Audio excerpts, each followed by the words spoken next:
The courtroom went silent as my parents' lawyer slid a stack of papers toward the judge, documents designed to erase me financially, publicly, permanently.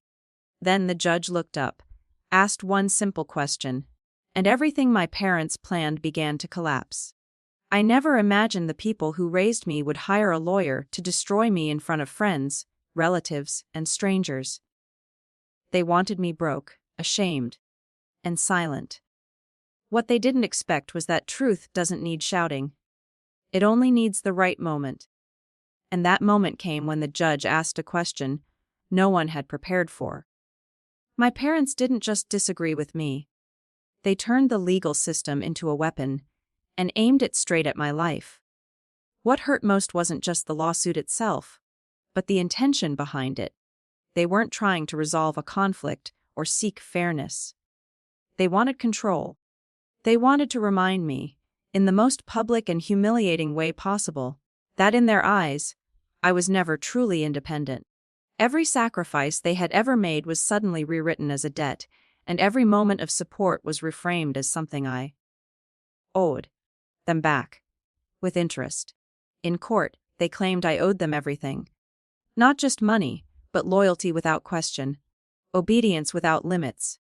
Even my future was presented as something they had financed and therefore owned. They spoke as if my education, my shelter, and my upbringing were investments, rather than parental responsibilities. Listening to them list these things felt like watching my entire childhood be converted into an invoice. Love was reduced to transactions, and family became a balance sheet meant to prove I was in the red. Their lawyer echoed this narrative with chilling precision. I was portrayed as reckless, entitled, and irresponsible, someone who had taken advantage of generous parents and then walked away without gratitude. They spoke confidently, knowing how convincing authority can sound in a courtroom. Each accusation was carefully chosen, not to reflect the truth, but to shape perception. The goal wasn't simply to win the case, it was to win the audience. If everyone believed I was ungrateful, then my parents would appear justified, even noble, for dragging me into court. What made it worse was how personal it all was. Private family moments were dragged into the open and twisted beyond recognition. Arguments that once happened behind closed doors were presented as evidence of my supposed moral failure. Every mistake I'd ever made was magnified, stripped of context, and used to support the idea that I deserved what was happening to me. They wanted the judge, and everyone watching, to see me as someone who needed to be punished, not protected. Public humiliation was the real objective. Bankruptcy was just the method. If they could destroy me financially, they could also destroy my credibility, my confidence, and my ability to stand on my own. Emotional pressure hadn't worked in the past, so this was the final escalation. The courtroom became their stage, and shame was the weapon they hoped would silence me for good. Sitting there, listening to my own parents describe me as a liability rather than a child, I realized how far they were willing to go to maintain control. This wasn't about money anymore. It was about power, about proving that no matter how old I was or how far I had come, they still believed they owned me. And in that moment, I understood that surviving this wasn't just about winning a case. It was about reclaiming my identity from a story they were determined to tell without me. They demanded repayment for support, as if love came with an invoice, as if every meal, every school fee, every roof over my head had secretly been a business transaction. In their filings, they rewrote my childhood line by line. Turning moments of care into calculated investments, they now wanted returned with interest. Birthday money became financial advances. Help during hard times was reframed as temporary loans. Even gifts given publicly, with smiles and hugs, were suddenly described as obligations I had knowingly accepted. Reading those documents felt like watching my entire life being converted into a balance sheet designed to prove I owed them my existence. To make their case look legitimate, they didn't stop at paperwork. They brought in witnesses, relatives, Old family friends, people I once trusted, who repeated the same carefully rehearsed story. They spoke with confidence, not because they knew the truth, but because they had been fed a version of it so many times. Sitting there alone, I realized something powerful. Losing money is terrifying, but losing self-respect is worse. Up to that moment, fear had been sitting heavy in my chest. Not just fear of going broke, but fear of being seen as weak, ungrateful, or dishonest in front of everyone who mattered. I could feel every eye in the courtroom on me, waiting for me to break, waiting for me to either lash out or collapse. That was when it became clear that how I carried myself in that moment mattered more than any financial outcome. My hands were shaking as I stood, not because I didn't know the truth, but because I finally understood the cost of compromising it. I had spent years trying to keep the peace, explaining myself, shrinking my needs so others could stay comfortable. That habit followed me into the courtroom, and I had to consciously let it go. I reminded myself that dignity isn't something a judge grants you. It's something you choose to keep, even when you're under attack. So I spoke slowly. I didn't rush to defend myself or interrupt anyone. Every accusation was met with facts, not emotion. When they tried to provoke me, I resisted the urge to fight fire with fire. I could feel my heart racing, but I kept my voice steady, because I knew the truth doesn't need volume to be heard. It only needs consistency. Each honest answer felt like reclaiming a piece of myself that had been taken through years of guilt and pressure. There were moments when I wanted to scream, to list every sacrifice I had made, every boundary they had crossed. But I understood that anger, no matter how justified, would only blur the clarity of my story. Instead, I chose restraint. I let the silence do its work. I let the pauses speak louder than accusations ever could. In that restraint, I felt a strange sense of strength growing, quiet, controlled, and unshakable. Answering every question honestly meant admitting imperfections too. I didn't pretend to be flawless. I acknowledged mistakes, explained decisions, and owned my choices without apology. That honesty disarmed the narrative they were trying to build. It showed that I wasn't hiding anything, and more importantly, that I wasn't ashamed of who I was. For the first time, I wasn't performing for approval. I was simply telling the truth. As the questioning continued, the fear slowly loosened its grip. Each truthful answer grounded me further. I realized that even if the worst happened financially, I would still walk out with my integrity intact. And that realization changed everything. I wasn't just defending my bank account anymore. I was defending my right to exist without being controlled by guilt, money, or fear. By the time I sat back down, my hands had stopped shaking, not because the danger had passed, but because I had chosen myself. In that moment, I understood that self-respect is a currency no one can seize, and once you protect it, you are no longer truly bankrupt. The judge didn't raise his voice or show any emotion when he leaned forward, but the shift in the room was immediate and undeniable. Up until that moment, my parents' lawyer had been speaking confidently, stacking assumptions on top of carefully chosen words, presenting family history as if it were a balance sheet. Every gesture suggested control. But when the judge asked that single question, whether there was written proof that these payments were loans, rather than gifts or unspoken expectations, the rhythm of the courtroom broke. The lawyer froze, his fingers tightening around the folder he'd been flipping through so easily just seconds earlier. What made the question so devastating wasn't its complexity, it was its simplicity. For months, my parents had relied on the idea that authority and repetition would turn their version of events into fact. They assumed that, because they were the parents, their narrative would carry more weight than mine. The judge's question stripped that assumption bare. It demanded evidence, not emotion. It separated genuine financial obligation from the blurred lines of family dynamics, where love is often used as leverage. The silence that followed felt endless. Papers were shuffled, but no document emerged, no signed agreement, no repayment schedule, no email, no message, no record that suggested I had ever agreed to repay anything. The courtroom audience could sense it too. This wasn't a dramatic standoff, but a quiet realization that the foundation of the case was hollow. Everything they claimed rested on the idea that support given out of love could later be reclaimed as debt when obedience faded. As I watched, something shifted inside me. For the first time since the case began, I wasn't defending myself. I didn't need to explain my choices or justify my independence. The truth was standing on its own. The judge's question reframed the entire situation. Were my parents actually seeking justice? Or were they trying to punish me for not living the life they designed? That distinction mattered, and it was suddenly impossible to ignore. My parents avoided eye contact. The lawyer attempted to recover by arguing intent, tradition, and family expectations.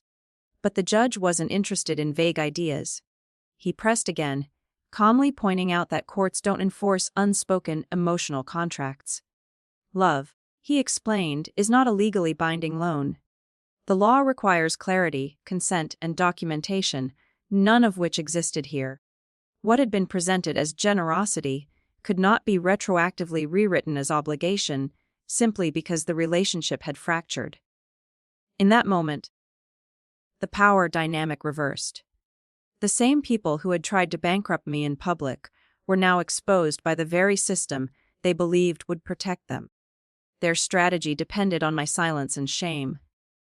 Instead, the court illuminated the truth that support given with conditions isn't support at all, and control disguised as care doesn't hold up under scrutiny. The judge leaned back, the tension dissolving as he made notes on the file. That single question didn't just weaken their case. It revealed its true nature.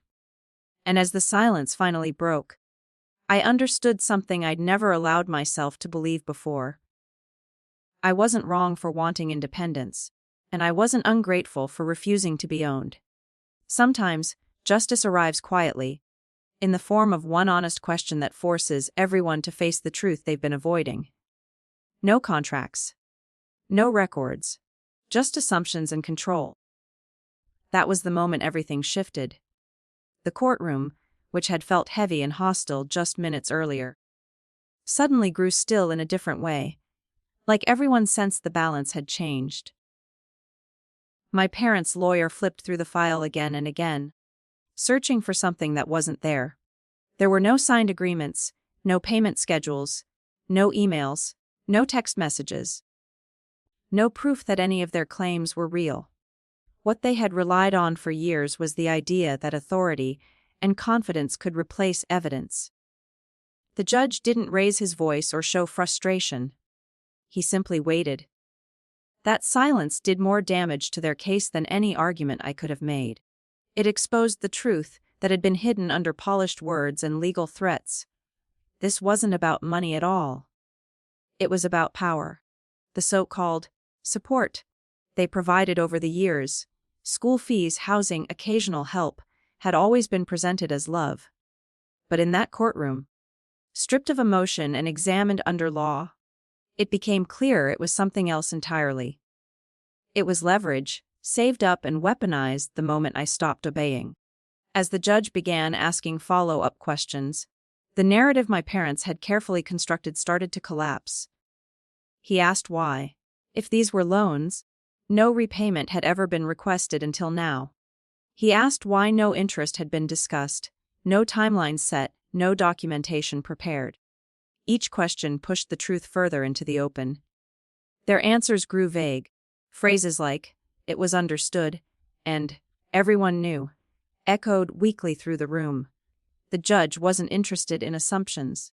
Courts don't run on emotional memory or family hierarchy. They run on facts. I watched my parents' confidence fade in real time. The certainty they'd carried into the courtroom, the belief that they could control the outcome, simply by asserting their version of events, drained from their faces. For the first time, they weren't in charge of the story. They couldn't interrupt, guilt, trip, or intimidate their way out. They were being measured by the same standard as everyone else, and that standard demanded proof. What struck me most in that moment was the realization that I hadn't needed to fight aggressively at all. I didn't need dramatic speeches or clever legal tricks. I only needed to stay honest and let the truth stand on its own. The pressure I had carried for years, the fear that I owed them my life, my future, my silence, began to lift. I saw clearly that their power had always depended on my belief in it. Once that belief was questioned, it crumbled. As the judge summarized his observations, it became clear the case had no foundation. What was framed as financial responsibility was, in reality, an attempt to punish independence. What was called generosity was revealed as conditional, transactional, and ultimately unenforceable. The case unraveled not with a dramatic bang, but with quiet certainty. And in that quiet, I understood something I'd never allowed myself to believe before. Truth doesn't need permission. When given space, it speaks loudly enough on its own. The case was dismissed, and for a moment, I just sat there, trying to process what had happened. It wasn't the gavel or the legal words that hit me hardest. It was the weight lifting off my chest. For months, I had lived with the fear that my entire future could be erased by people who were supposed to protect it. Walking out of that courtroom, I realized that freedom isn't just about winning on paper. It's about reclaiming the parts of yourself that were slowly crushed by guilt, obligation, and fear. I had spent years believing I owed my parents my silence, my obedience, and my dreams simply because they had supported me when I was younger. That belief kept me trapped. It made me second guess every boundary I tried to set and every decision I made for myself. In court, I finally understood how dangerous that mindset was. Support given with conditions isn't love, it's leverage. And no one gets to hold your future hostage because they helped you survive your past. As I stepped outside, I noticed how different the air felt. Not lighter because everything was suddenly perfect, but clearer. I wasn't carrying their expectations anymore. I wasn't living under the threat of being financially or emotionally destroyed for choosing my own path. For the first time, I felt permission to stand tall without apologizing for existing. That kind of freedom doesn't come from a judge's ruling. It comes from recognizing your own worth. What hurt the most wasn't the lawsuit itself, but the realization that the people who raised me believed control was their right.